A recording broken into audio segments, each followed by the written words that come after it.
인생은 높이 올라가는 게 아니라 깊이 들어가는 것이라고 누군가 말했다. 뇌를 최적화한다는 것도 어쩌면 산꼭대기까지 한 걸음에 뛰어 올라가기보다는 주위 경치를 살피며 즐겁게 산행하는 과정과도 비슷하다. 조금만 다르게 보면, 조금만 더 애정을 갖고 보면 모든 것이 달라지기 때문이다.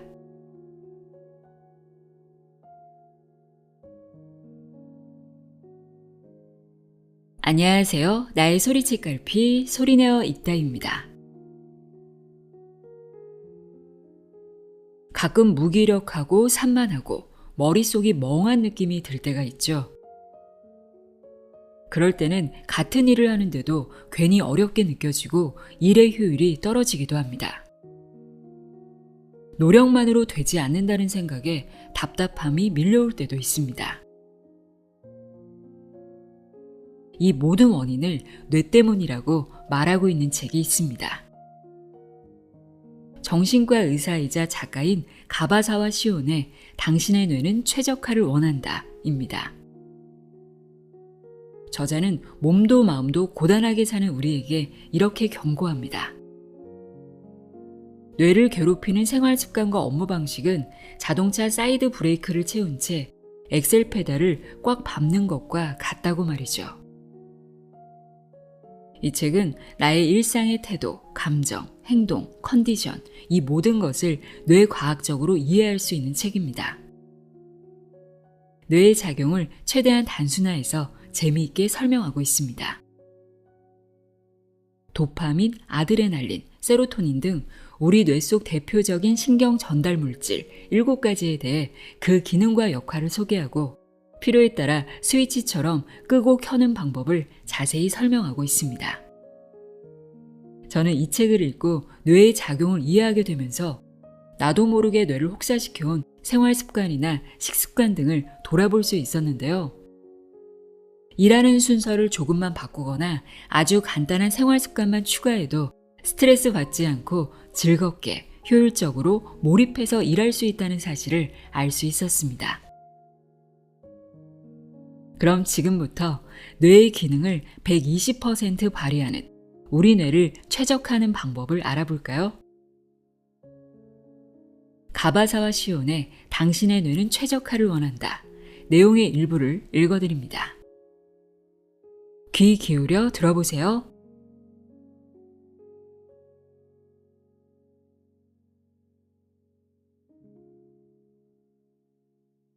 몸 때문이 아니라 뇌 때문이다. 동기부여나 집중력과 관련된 책들 중에 뇌과학이 밝혀낸 사실과 맞지 않는 주장을 하는 것도 많다. 가장 흔한 것이 정신력으로 극복하라든가 끝까지 최선을 다하면 된다 같은 것. 즉 마음가짐을 강조한 내용이다. 그런 주장을 하는 사람들의 바람과 다르게 불쾌한 감정을 억누르면서 일하면 노르아드레날린이 분비된다. 뇌는 불쾌함을 무의식적으로 회피하게끔 프로그래밍 되어 있기 때문에 정신력이나 마음가짐을 끌어모아 불쾌한 일을 계속하면 절대 업무 효율이 오르지 않는다.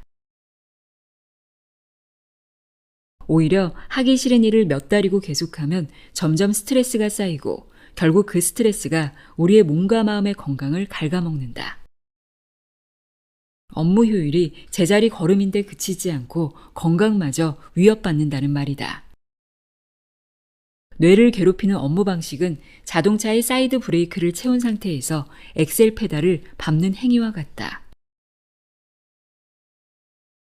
하지만 뇌가 자연스럽게 도파민을 분비하도록 만들면 어떨까? 동기부여는 물론이고 업무 효율과 학습 효율, 기억력이 향상된다. 다시 말해 생활 습관이나 일하는 방식을 조금만 바꾸면 내 능력이 몰라보게 향상된다. 도파민만 이런 작용을 하는 것이 아니다. 내가 하는 업무에 가장 잘 맞고 꼭 필요한 신경 전달 물질이 뭔지 알고 그것을 활용하면 업무 효율이 올라가고 스트레스가 최소화될 수 있다. 억지 노력으로 건강을 해치거나 우울증에 빠지지 않고 말이다.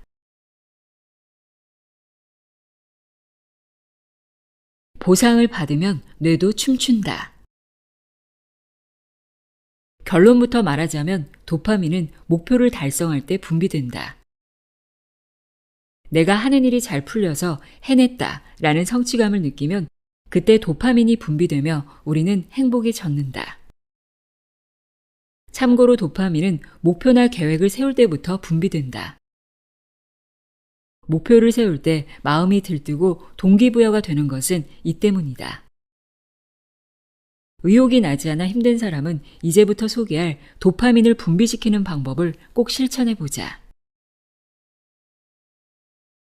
도파민 분비는 정보 처리 능력, 주의 집중력, 계획성 등에도 영향을 끼친다. 한편 해마와 축두엽은 기억과 학습을 담당한다. 그래서 여기에 도파민이 분비되면 그렇지 않을 때보다 기억력이 향상된다. 도파민은 인간의 학습, 행동에 대한 동기부여, 환경 적응과 밀접한 관련이 있다. 인간은 더 많은 쾌감, 즉 더 많은 도파민을 위하여 계속해서 더 높은 곳을 쳐다보는 존재다. 행복 물질이 팡팡 나오는 목표 달성 7단계. 1단계, 명확한 목표를 세운다. 보통 도파민이 분비되면 가슴이 두근두근하며 설렌다. 그런 순간을 찾으면 도파민이 나오는 시점을 대략 파악할 수 있다. 복권 살 때를 생각해보자. 가슴이 두근거리는 시점이 2번 있다. 복권을 샀을 때와 복권이 당첨되었을 때다. 복권을 사기 전에 복권을 사야지 라고 생각한 순간부터 가슴이 두근거리는 경우도 있다. 이는 동물 실험에서도 증명되었다. 램프가 깜빡거리면 설탕물이 나오는 장치가 있는 사육장에 실험용 쥐를 넣는다. 몇 번의 시행착오를 거듭한 끝에 쥐는 램프가 깜빡이면 설탕물이 나온다는 것을 학습한다. 그러면 램프가 깜빡거릴 때와 설탕물을 먹을 때 쥐의 뇌에서 도파민이 분비되는 것을 볼 수 있다.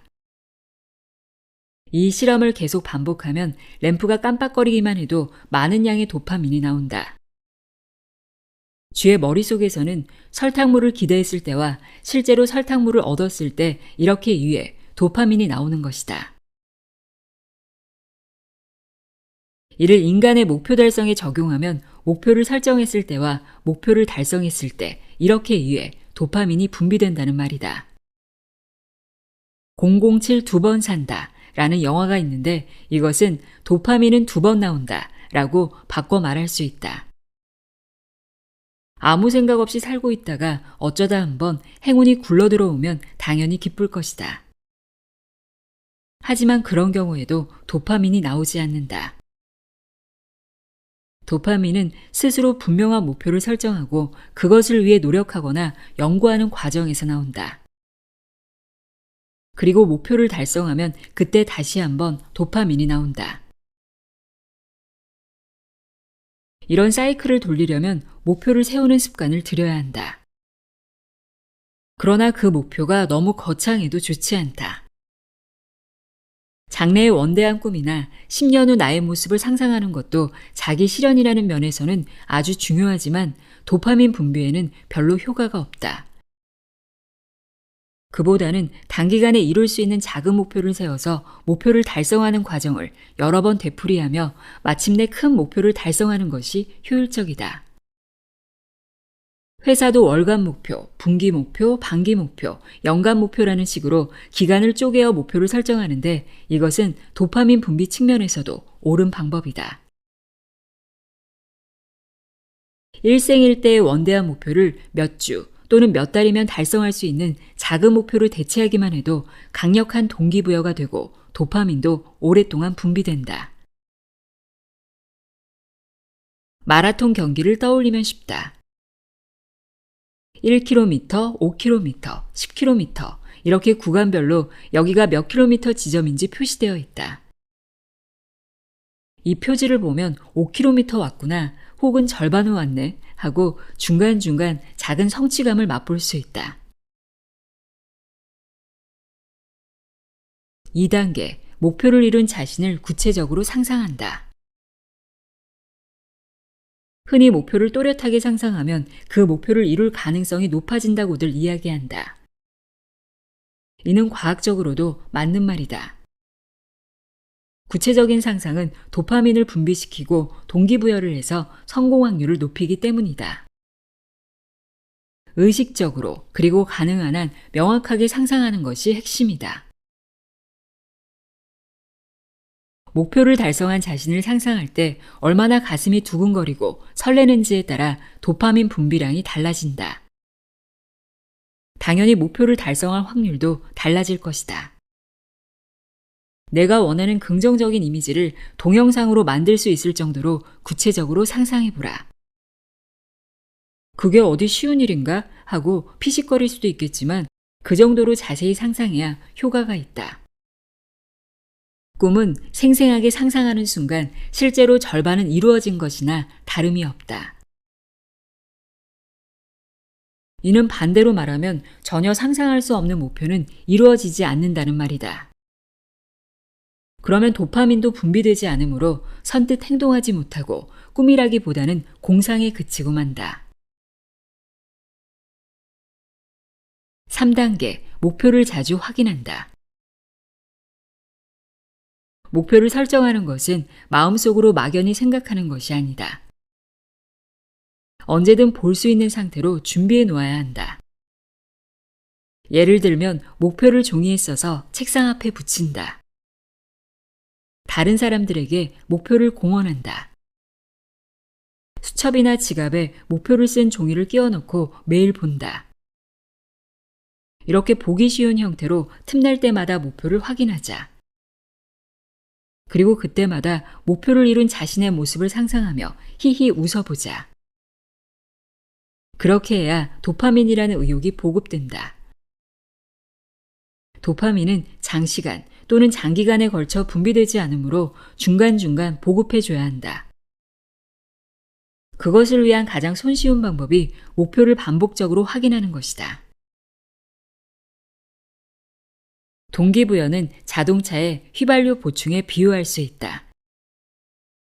자동차로 장거리 여행을 할 때는 출발하기 전에 주유소에 들려서 기름을 가득 채우게 마련이다. 그러나 그 기름만으로는 목적지에 도달하지 못할 수도 있으므로 가끔씩 기름을 보충해야 한다. 목표를 이루었을 때의 이미지를 생생하게 떠올리는 것과 같다. 그렇게 휘발유를 보충하며 목적지를 향해 달리는 것이다. 4단계, 즐겁게 실행한다. 책상에 같은 종류의 조각 케이크가 여러 개 있는데 시험 삼아 한 개를 집어먹었더니 맛있었다고 치자.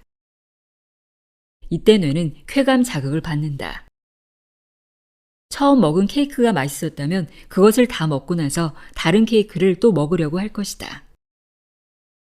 딱히 배가 고프지 않아도 먹고 싶다는 생각이 든다. 이는 뇌가 또 한 번 쾌감을 얻고 싶어 하기 때문이다. 이때 나오는 것이 도파민이다. 반대로 첫 번째 케이크가 맛이 없었다면 두 번째 케이크에 손을 뻗지 않을 것이다. 뇌가 케이크로 인한 불쾌한 자극을 회피하려 하기 때문이다. 자격증 시험이나 승진 시험 공부를 할 때도 즐거운 마음으로 하면 도파민이 분비된다. 내일도 공부해야지 라는 기분이 저절로 든다. 도파민이 나오면 빨리 이해하고 빨리 습득하며 기억력이 좋아지는 효과가 있다. 학습 효과가 향상되는 것이다. 그러면 어느 순간 내가 합격 수준에 상당히 가까워졌다는 사실을 깨닫는다. 그리고 합격 수준에 가까워졌다는 기쁨이 더 많은 양의 도파민을 분비시켜 공부에 더욱 몰두하게 만들어준다. 그러므로 어떤 일이든 즐기며 하는 것이 최고의 성공 비결이다. 어떤 일이든 좋아서 하면 잘하게 된다는 속담은 도파민의 성질을 정확하게 짚어준다. 5단계, 목표를 달성하면 자신에게 상을 준다. 나는 큰 목표를 이룰 때마다 맛있는 음식을 먹으러 간다. 평소에 가지 못하는 고급 초밥집 같은 곳이 내게는 아주 큰 상이다. 게다가 맛있는 음식을 먹는 행위는 그 자체로도 도파민을 방출시킨다. 도파민은 식사하기 전과 식사하는 중에 분비된다. 레스토랑에 가서 메뉴판을 볼 때 도파민이 분비되면서 시상하부에 있는 섭식 중추를 자극한다. 그리고 실제로 그 음식이 맛있었다면 도파민이 추가로 또 나온다. 다음 목표를 달성하면 또 이 가게에 와야지. 그렇게 생각하면 뇌가 두 번째 쾌감을 추구하여 의욕이 솟는다. 말 그대로 도파민 사이클이 작동하는 상태다. 그러니 목표를 달성한 상으로 맛있는 음식을 먹는 것은 추천할 만한 방법이다. 6단계, 즉시 더 높은 목표를 새롭게 세운다. 목표 달성을 기뻐하는 것과 만족하는 것은 동의어가 아니다. 현재의 자신에게 만족하는 순간 인간은 더 이상 발전하지 않는다. 그렇게 올림픽에서 금메달을 딴 선수는 동기를 잃기 쉽다. 세계 1위 자리를 차지해 더 올라갈 곳이 없어졌기 때문이다. 그러나 금메달을 획득해도 더 높은 수준에 도달하는 사람들도 있다. 그들이야말로 진정한 세계적인 선수다. 항상 더 힘든 목표를 지속적으로 세우는 것. 이것이 도파민 강화 학습 사이클을 작동시키는 비결이자 인생의 성공 법칙이다. 이번 목표를 이루었다면 즉시 다음 목표를 세워라. 현재에 만족하면 도파민은 더 이상 나오지 않는다. 뇌는 욕심쟁이다. 도파민이라는 물질은 항상 더 많이를 추구한다. 더 높은 목표를 계속 세우는 한 도파민이 지속적으로 분비되어 당신은 계속 발전할 것이다. 7단계, 1에서 6단계를 반복한다. 먼저 목표를 달성한 쾌감을 얻는다. 그 뒤 더 어려운 목표를 세우고 그것도 달성하여 더 큰 쾌감을 얻는다. 그리고 이 과정을 계속 반복한다. 이 강화학습 사이클을 순환시켜 성공 계단을 올라가면 일에도 성공하고 사생활도 충실하게 보낼 수 있다. 도파민이 효율적으로 분비되어 자신이 성장할 수 있는 계단을 오르는 것이다. 새로운 연구, 새로운 도전 덕분에 우리 뇌는 점점 진화하여 질과 양 모두에서 뛰어난 성과를 거두게 된다. 이것이 바로 성장과 자아 실현의 과정이다. 그러므로 목표를 달성하는 7단계를 항상 의식하며 행동하자. 분노, 너무나 익숙한 마음 상태. 베이징 올림픽 여자 장대 높이 뛰기에서 금메달을 딴 러시아 국가대표 엘레나 이신바에바 선수를 기억할 것이다. 여자 선수는 불가능하다는 마일 5m를 처음으로 뛰어넘었고 지금까지 28번이나 세계 기록을 갈아치웠다. 베이징 올림픽에서도 5.05m라는 세계 신기록을 세웠다. 이신바에바 선수는 어느 인터뷰에서 이런 질문을 받았다. 실제로 얼마나 높이 뛸 수 있나요? 연습에서는 5.2m 정도는 뛸 수 있지 않나요? 이 질문에 그녀는 이렇게 대답했다. 그렇게 높이 뛰지는 못해요. 아무리 높아도 4.8m 정도죠. 연습할 때는 시합할 때처럼 아드레날린이 나오지 않으니까요. 그런 연습을 할 필요도 없고 기본적인 반복 연습이 중요해요.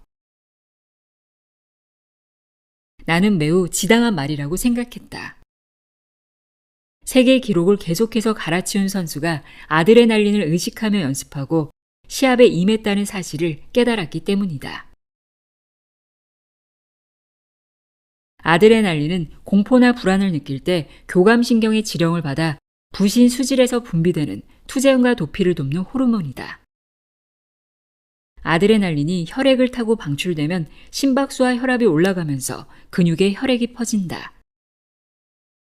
또 혈당을 높이고 동공이 확장되며 뇌의 각성도와 주의 집중력을 높여 신체와 뇌를 임전 상태로 만든다.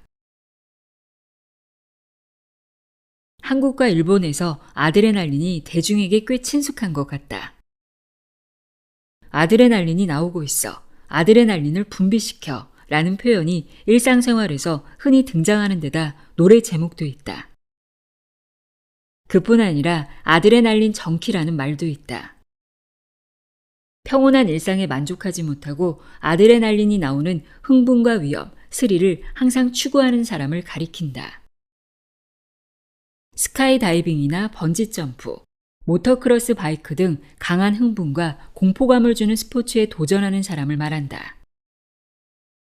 이들은 일할 때 바쁘지 않으면 보람을 느끼지 못해 위험성이 큰 일이나 마감이 임박한 일을 선호하고 야근이나 주말 출근을 즐긴다. 일반적으로 아드레날린이 분비된다는 말은 신경이 흥분에 고조되었다는 의미로 쓰인다. 그렇다면 실제로 아드레날린은 어떻게 기능하는 걸까? 켜는 법, 끄는 법을 알아두자. 아드레날린은 적군일까 아군일까? 결론부터 말하면 아드레날린은 강력한 아군이자 생명을 위협하는 적군이다. 아드레날린은 이른바 승부물질이다.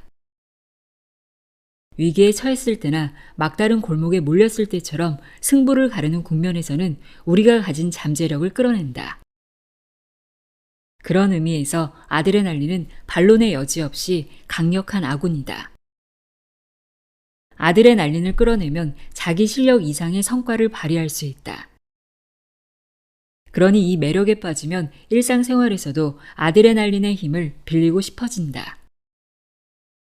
아드레날린의 쾌감에 몸을 맡기고 흥분이나 위험, 공포를 추구하게 되는 것이다. 이것이 앞에서 말한 아드레날린 정키다. 우리 몸의 장기는 자율신경에 의해 조절되는데 이러한 자율신경계는 교감신경과 부교감신경으로 나뉜다. 교감신경은 낮에 활동하는 신경이고 부교감신경은 밤에 휴식하는 신경이다. 낮에는 교감신경이 활성화되어 전신의 장기가 활발하게 움직인다. 그러나 밤에는 부교감신경이 활성화되어 휴식 모드에 들어간다. 낮에 실컷 일한 장기를 밤에 쉬게 해서 회복시키는 것이다. 아드레날린은 교감신경계에 작용하기 때문에 밤에도 아드레날린이 분비되면 장기가 회복되지 않아 면역력이 저하된다. 아드레날린 분비를 낮과 밤에 따라 온오프하는 것은 교감신경과 부교감신경 스위치를 온오프하는 것과 같은 의미다. 아드레날린 스위치를 끄는 7가지 습관. 아드레날린 스위치를 끄고 재충전하는 시간을 가져야 한다. 그래야 부교감신경이 우위로 전환되어 깊은 잠을 잘 수 있다. 그러려면 잠들기 2-3시간 전이 중요한데 다음과 같은 점을 주의하기 바란다. 1. 흥분되는 오락은 적당히. 아드레날린이 분비되면 스릴이나 흥분으로 심장이 두근거린다.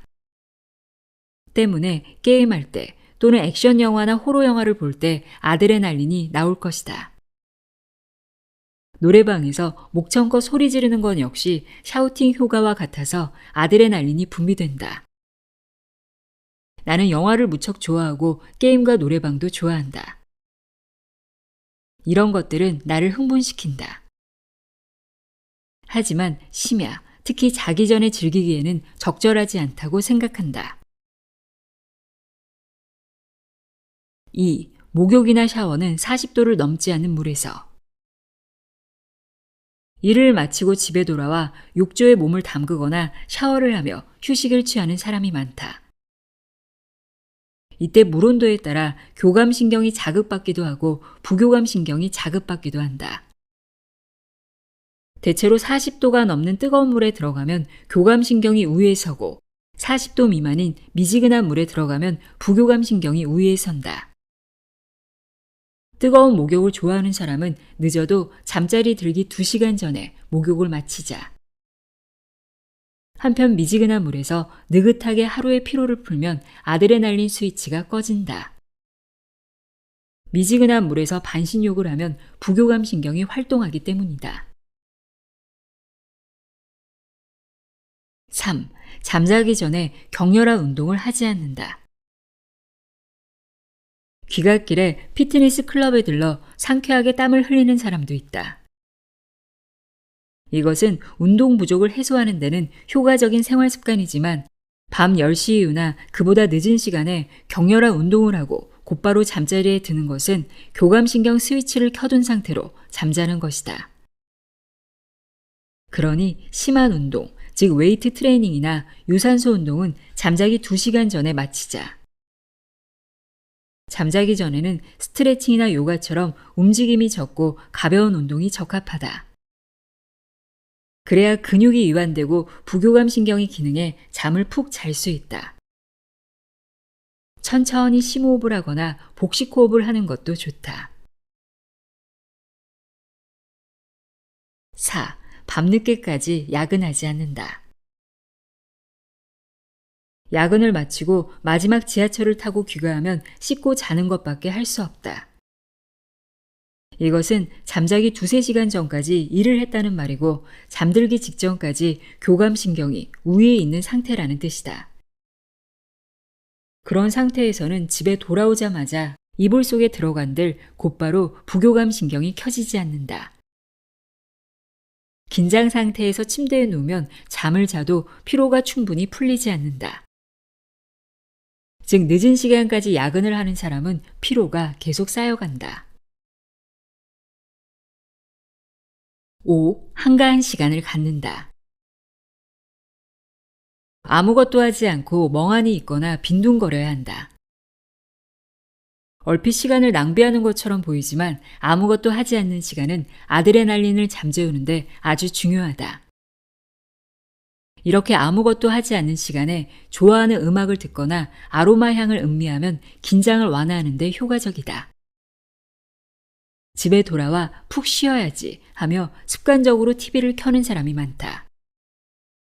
이것은 정말 좋지 않은 습관이다. TV는 신경을 흥분시키기 때문이다. 인간이 처리하는 정보 중 90%는 시각을 통해 들어온다. 이 시각 정보를 처리하기 위해 뇌는 상당한 에너지를 소모한다. 낮 동안 방대한 시각 정보를 처리하느라 지친 뇌를 집에 돌아와서까지 TV에 노출시켜 더욱 피곤하게 만들지 말자. 6. 가족이나 친구와 함께 시간을 보낸다. 일을 마치고 친구와 식사를 하는 것은 여가 시간을 보내는 아주 좋은 방법이다. 인간은 인간을 만나야 치유된다. 마음을 털어놓을 수 있는 친구와 친밀한 시간을 보내자.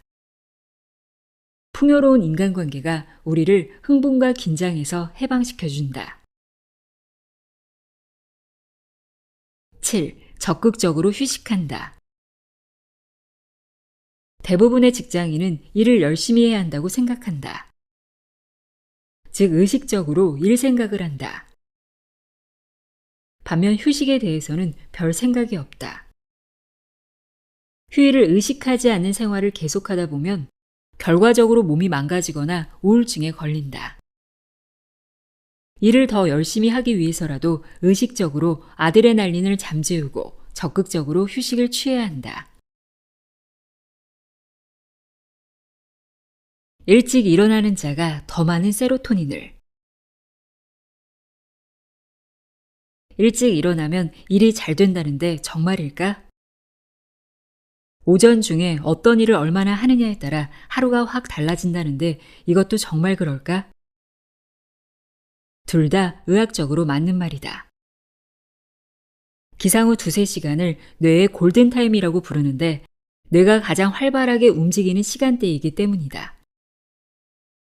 그 시간대에 무엇을 하느냐로 하루 동안 할 수 있는 업무의 양과 질이 결정된다. 그러나 안타깝게도 상당수의 사람들이 뇌가 가장 활발해지는 시간, 생산성이 가장 높은 이 시간을 통근에 할애하고 있다. 보통 직장인들은 아침 7시에 일어나 출근 준비를 하고 8시에 집을 나서서 9시쯤 회사에 도착한다. 만원 지하철에 시달리느라 회사에 도착하면 이미 파김치 상태다. 이러면 기상 후 황금 같은 2시간을 그냥 날려버리는 셈이다. 평범한 직장인이 뇌의 골든타임을 효과적으로 활용하고 싶다면 어떻게 해야 할까?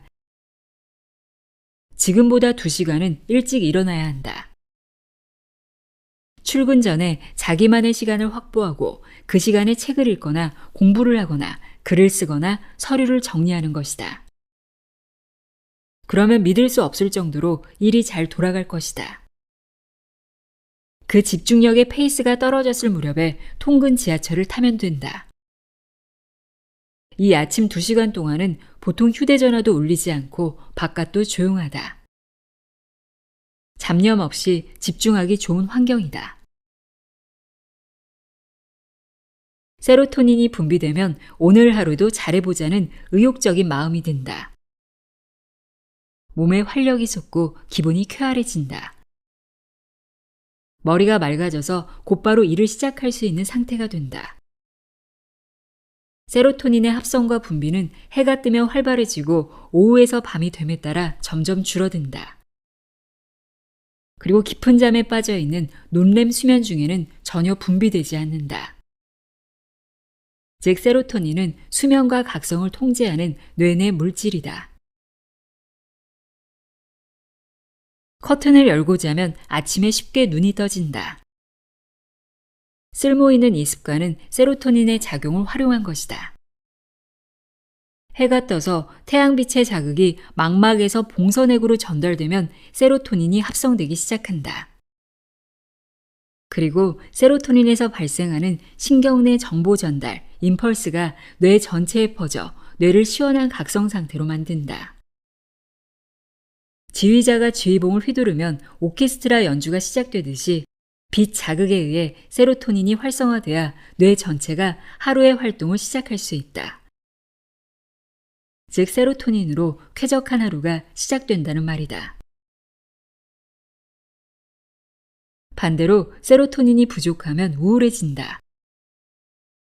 아무것도 하고 싶지 않다. 이불 밖으로 나가고 싶지 않다. 이대로 계속 자고 싶다고 느낀다면 세로토닌 신경이 약해져 있다는 증거다. 그 상태가 장기화되면 세로토닌 분비가 더욱 부족해지고 우울증에 걸릴 위험이 높아진다. 우울증 환자의 공통된 특징이 아침에 일어나기 힘들다는 것인데 그러면 더더욱 의욕이 나지 않고 기운도 없으며 무기력해진다. 예를 들어 아침 7시로 알람을 맞춰 놓았다고 하자. 커튼으로 창을 가리고 자면 당연히 방 안이 어둡다. 그러면 아침 7시에 알람이 울려도 뇌는 잠에서 깨어나지 못한다. 세로토닌이라는 물질은 뇌에게 일어나라는 각성 명령을 내린다. 세로토닌이라는 물질은 뇌에게 일어나라는 각성 명령을 내린다. 그러나 세로토닌은 아침 해를 받아야 즉 커튼을 연 순간부터 합성되기 시작한다. 알람이 울려서 눈을 뜬 순간에는 세로토닌이 거의 제로에 가까울 정도로 적다. 알람 소리를 듣고 깨어났을 때 회사에 가기 싫다거나 더 자고 싶다고 생각하는 것은 당연하다. 세로토닌이 거의 없으니 말이다. 세로토닌 활성화 정도를 수면 중에 0, 활발한 낮 시간대에 100이라고 본다면 알람 시계로 강제로 기상한 사람은 0인 상태다. 그런데 커튼을 열고 자는 사람은 기상 시에 이미 10 정도는 세로토닌이 분비된 상태다. 0과 10, 이 차이는 적은 듯해도 사실은 아주 크다. 커튼을 열고 자면 아침 햇살과 함께 자연스럽게 잠에서 깬다. 점차 알림이 울리기 전에 저절로 눈이 떠질 것이다. 하지만 눈이 떠졌다고 갑자기 자리에서 일어나지 말자. 나는 눈을 뜨고 나서 5분 정도 그대로 누워 있는다. 세로토닌 활성화를 위해 햇빛을 받기 위해서다. 눈을 뜨고 누워서 오늘은 무엇을 할까를 생각한다. 그리고 오늘이 멋진 하루가 되리라고 상상한다. 그러면 머리가 맑아지면서 그래, 오늘도 열심히 하자 라는 의욕이 생기며 상쾌하게 기상할 수 있다. 눈을 뜨고 5분 정도 누워있는 것, 이것이 핵심이다. 세로토닌 분비가 활성화되면 의욕이 샘솟고 움직임이 활발해진다. 열심히 일할 수 있는 에너지를 얻는 것이다. 이렇게 엔진이 되어진 상태에서 비로소 뇌의 골든타임이 시작된다. 한편 세로토닌이 극도로 저하된 상태가 우울증이므로 세로토닌을 활성화하는 생활 습관을 의식적으로 실천하면 우울증 예방에도 효과가 있다. 세로토닌을 활성화하는 방법에는 3가지가 있다. 첫째, 햇볕 쬐기. 둘째, 리듬 운동. 셋째, 꼭꼭 씹어먹기. 첫 번째 방법인 햇볕 쬐기는 앞에서 이야기했다. 두 번째 방법인 리듬 운동은 하나 둘 하나 둘 하는 소리에 맞춰 하는 리듬감 있는 운동을 말한다. 예를 들면 워킹, 조깅, 계단 오르기, 스쿼트, 목 돌리기, 수영, 골프 스윙 연습, 심호흡 등이다. 또 리듬 운동이라고 해서 반드시 손발을 움직여야 할 필요는 없다. 리듬을 타고 있다면 낭독이나 독경, 노래방에서 노래를 하는 것으로도 세로토닌이 활성화된다. 특히 추천하고 싶은 것이 아침에 하는 워킹이다. 아침에 일어나면 15분에서 30분 정도 약간 빠른 걸음으로 바깥을 산책하자. 이렇게만 해도 햇볕 쬐기와 리듬 운동이 되니 일석이조다. 또 리듬 운동은 최소한 5분 이상 해야 하는데 그렇다고 너무 길어지면 신경이 피로해져 역효과가 난다고도 한다. 그러니 30분 이상 할 필요는 없다. 세 번째 방법인 꼭꼭 씹어먹기는 밥을 꼭꼭 씹어먹는 것을 말한다. 씹어먹기는 턱 근육이 리듬감 있게 수축과 이완을 반복하는 운동이므로 이것도 일종의 리듬 운동이라 할 수 있다. 아침밥을 20번 이상 씹어 먹으면 된다. 그런데 이것이 쉬울 것 같지만 의외로 쉽지 않다. 대개 아침에 잘 일어나지 못하는 사람은 아침밥을 먹을 여유가 없다. 즉 햇볕을 쬐지 않는 데다 꼭꼭 씹어 먹지도 않는다. 그러니 세로토닌을 활성화시키지 못하는 생활 습관을 이중으로 갖는 셈이다. 아무리 해도 아침밥을 먹을 수 없는 사람은 껌을 씹는 것도 방법이다. 메이저리그의 야구 선수들도 긴장을 풀기 위해 시합 중에 껌을 씹는다. 껌을 씹는 행위는 세로토닌 분비에 효과가 있고 실제로 세로토닌은 긴장을 낮추고 기분을 좋게 해준다. 세로토닌 생성은 주로 오전 중, 특히 아침에 활발하게 일어난다. 그러므로 여기서 소개한 세로토닌 활성법도 오전 중에 특히 아침에 해야 한다. 그래야 효과가 극대화된다. 밤에는 이 활성법을 실천해도 별 의미가 없다. 아침에 세로토닌을 활성화하느냐 마냐는 오전 업무, 나아가 하루에 할 수 있는 업무에 확연히 영향을 미친다. 자면서 영감을 얻은 사람들의 특별한 생활 습관. 역사상 유명한 발견 중 몇 가지는 자는 동안에 나왔다. 화학교과서 맨 뒷장에 나오는 주기율표가 그 예다. 이것을 처음 발견한 러시아 화학자 멘델레예프는 어느 날 밤 혼자 트럼프를 하면서 우주의 성질에 대해 생각하고 있었다. 그러다가 꾸벅꾸벅 졸고 말았는데 꿈에서 우주에 존재하는 모든 원자가 어떤 체계로 존재하는지 깨달았다. 그는 눈을 뜨자마자 그 유명한 주기율표를 완성했다. 이처럼 자는 동안 뛰어난 아이디어를 떠올린 역사적 일화는 상당히 많다. 그들이 천재여서 가능했을까? 나는 그렇지 않다고 생각한다. 잠든 사이에 대단한 발견을 할 수 있었던 데에는 뇌과학적인 근거가 있다. 수면은 얕은 렘수면과 깊은 논렘수면으로 나뉘는데 우리는 렘수면일 때 꿈을 꾼다. 이 렘수면일 때의 뇌파는 시터파가 주체다. 즉 아세틸콜린이 활발하게 분비되는 상태이다. 렘수면에서는 아세틸콜린이 아주 우세하며 세로토닌이나 도파민 등의 아민계는 최저 수준으로 떨어진다. 기상천외한 꿈 혹은 현실에서는 절대 있을 수 없는 꿈을 꾸는 것은 아민에 의해 논리적 속박에서 뇌가 해방된 상태이기 때문이다. 덧붙이자면 영감은 기억과도 관련이 있다. 수면의 80%를 차지하는 렘수면 중에는 무수한 뉴런이 끊임없이 패턴을 바꿔가며 활발하게 전기 신호를 교환한다. 의외로 수면 중에도 뇌는 활발하게 활동하는 것이다. 이 렘수면 중에 기억 정리가 이루어진다. 아침에는 깨끗했던 책상이 저녁 무렵에는 서류나 책으로 어지럽혀져 있는데 그것을 자는 동안 뇌가 정리하여 다시 깨끗하게 치우는 것이다. 이 작업의 주역이 아세틸콜린이다. 렘수면 중에는 아세틸콜린이 활성화된다. 아세틸콜린이 활발하게 분비되는 상태에서 기억과 기억이 연결되고 장기 기억으로 정착된다. 즉 제대로 잠을 자지 않으면 기억이 잘 정착되지 않는다는 말이다. 이른바 밤을 새워서 후딱 외우는 벼락치기 공부는 최악의 공부법이다. 이 정리 과정에서 관련성이 별로 없는 일들이나 기억이 잘 결합되어 거기에서 의미를 찾아내는 것이 영감과 발상이다.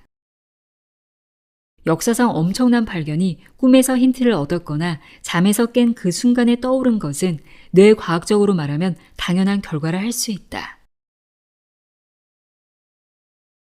천재가 아니어도 누구나 뛰어난 영감을 얻고 싶다.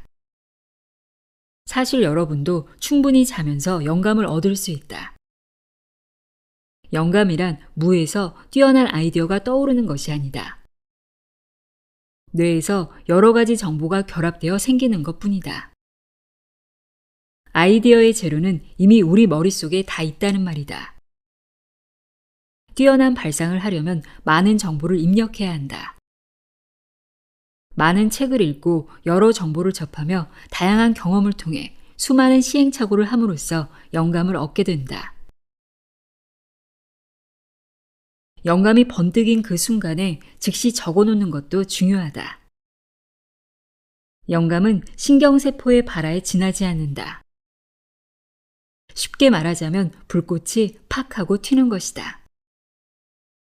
불꽃이 터지는 그 순간에 셔터를 눌러야 불꽃 사진을 찍을 수 있듯이 뇌 속의 신경 발화는 그 순간이 지나면 소멸된다. 영감은 기억에 남지 않는다. 대부분의 꿈이나 영감은 몇 분 이내에 잊힌다. 이것은 뇌의 특성상 어쩔 수 없는 일이다. 입력된 모든 것을 계속 기억해야 한다면 뇌는 정보로 꽉 차서 터져버릴 것이다. 입력된 정보도 영감도 99% 이상은 잊힌다. 그러므로 영감이 번뜩였다면 그 순간에 반드시 메모를 하자. 그렇게 하지 않으면 아무리 뛰어난 발상이나 역사적인 발견도 사라져버린다. 메모를 습관화하면 여러분의 아이디어 메모에 독특한 착상, 영감이 점점 축적될 것이다. 고마워하는 마음이 당신을 더 높은 곳으로 이끈다. 편하게 사는 사람은 많은 일에 감사한다. 불쾌한 일에도 감사한다. 물론 좋았던 일에도 감사한다. 이것은 일본의 사업가 사이토 히토리가 한 말이다. 감사의 중요성을 단적으로 표현한 명언이다. 나도 감사의 중요성을 실감하며 항상 감사하는 마음을 잊지 않으려 노력한다. 그런데 왜 감사하는 마음을 가지는 사람이 성공할까? 뇌과학적으로 말하자면 남에게 감사할 때 엔도르핀이 분비되기 때문이다. 누군가에게 감사를 전하거나 감사의 말을 들을 때 사람은 행복해진다. 미국 국립보건원의 연구팀은 자원봉사 활동을 하는 사람의 뇌는 보상을 받았을 때의 뇌와 같은 활성 패턴을 보인다는 것을 핵 이미지 연구를 통해 밝혔다. 그러고 보면 봉사활동을 하는 사람은 그렇지 않은 사람에 비해 의욕이 넘치고 활동적이다. 봉사활동을 함으로써 성취감과 행복감도 강하게 느낀다. 또한 이들은 심장질환을 앓을 확률이 낮고 평균 수명이 길다. 그 이유는 봉사활동으로 엔도르핀이 분비되기 때문이라는 연구가 있다. 또 감사를 받는 것은 칭찬받는 것과 마찬가지로 정신적인 보상이다. 그러므로 도파민도 함께 분비된다. 남에게 감사하고 감사를 받는 것, 누군가에게 도움이 되거나 사회에 공헌하는 것, 그런 순간에 보수계의 편도체가 자극을 받아 도파민이나 엔도르핀을 분비하도록 움직인다. 감사가 성공을 부른다는 것이 과학적으로도 증명된 셈이다. 큰 실패를 했을 때 도대체 나는 왜 실패한 걸까 하고 낙담하거나 난 정말 한심해, 구제불능이야 하며 자책하는 사람이 있다. 하지만 그러면 스트레스 호르몬이 왕창 나올 뿐만 아니라 실패로부터 아무것도 배우지 못한다. 먼저 실패에 감사하자. 실패에서 배울 수 있어서 다행이라고 생각하는 사람은 성공을 향해 더 빨리 나아갈 수 있다. 엔도르핀을 낼 수 있기 때문이다. 엔도르핀은 시냅스 가역성을 높인다. 시냅스 가역성은 시냅스와 시냅스가 결합하는 유연성을 말하며 시냅스 가역성이 높아지면 신호가 잘 전달되어 결과적으로 학습 효율과 기억 효율이 높아진다. 따라서 엔도르핀이 분비되었을 때 일어난 일은 시간이 지나도 똑똑히 기억한다. 그러므로 실패가 기억에 정착해 경험으로 축적되는 것이다. 또한 도파민과 엔도르핀의 작용으로 뇌가 새로운 동기를 얻고 다음 목표를 향해 시작할 수 있다. 큰 실패를 했다고 주저앉아 낙담하지 말자. 실패는 성공의 어머니라는 진부한 말도 있지만 일단 실패도 감사해야 다음 성공의 확률이 높아진다. 성공한 사람은 대부분 긍정적 사고를 한다. 나도 성공한 사람들을 많이 만나보았지만 부정적인 사고방식을 가진 사람은 거의 없었다. 실패할 때마다 일일이 고민하기보다는 긍정적으로 받아들이는 사람이 최종적으로 성공한다. 긍정적 사고는 엔도르핀 사고라고 바꿔 말해도 좋을 것이다. 항상 감사하는 마음을 잊지 않고 실패에도 감사할 정도로 긍정적 사고를 한다면 여러분의 뇌에서는 저절로 엔도르핀이 분비된다.